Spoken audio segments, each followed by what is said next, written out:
Smartphones. We seem to all have one these days. We look to smartphones to help simplify our lives and make things easier. Overall, in the market, two names come to mind initially and immediately. That is Apple and Google's Android operating systems. These have really taken control of the market, and they have shown features that really hit the mark when we talk about like things that simplify our lives.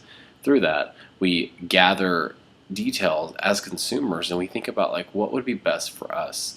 And I tend to feel like Apple takes the cake. Apple really defines what it is to focus on detail, simplicity, functionality, and features. They really take advantage of what's important to the consumer and really elevates that to a whole new level.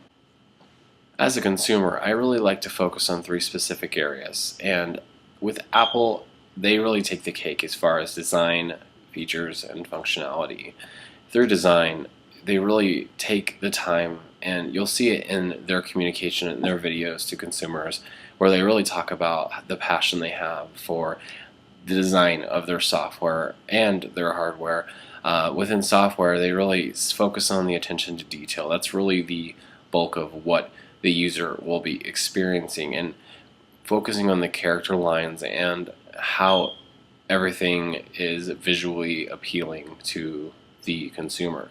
The second area is functionality. They really like to focus on a streamlined and seamless functionality between apps and switching apps and opening apps.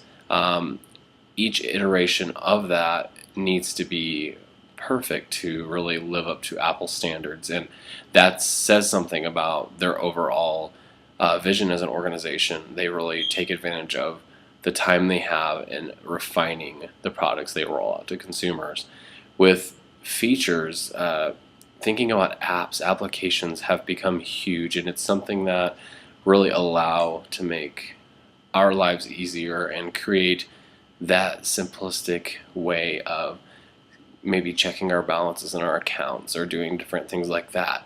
But looking at one of the largest application libraries and iTunes libraries, they really have been the pioneers in developing a platform for applications and developers to use and take advantage of the iOS functionality. Recently, Apple rolled out their new iOS operating system called iOS 8.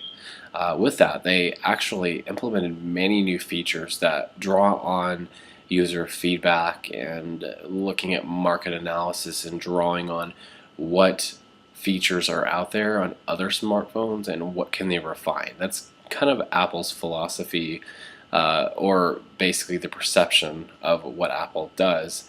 They really take a step back and wait for others to implement features and then refine them and capitalize on how they make those features better. And through iPhone development and rolling out with newer versions, you tend to notice that and understand that philosophy and that process of creating a refined design that really captures what Apple is passionate about.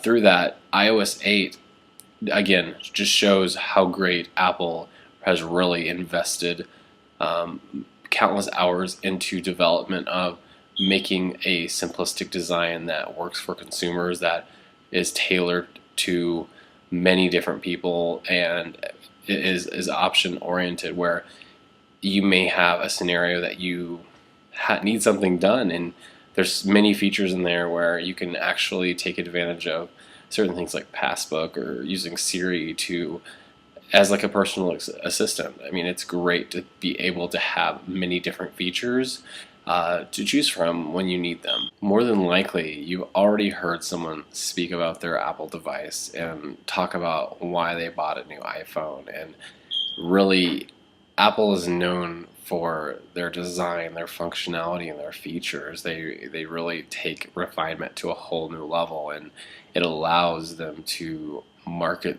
a device that's amazing, that really fits a consumer's needs. And thinking about that, if you don't have an Apple device, why why wait? Why not explore what Apple has to offer? I've learned that when I switch to Apple, I really can't go back to anything else. It really is that amazing.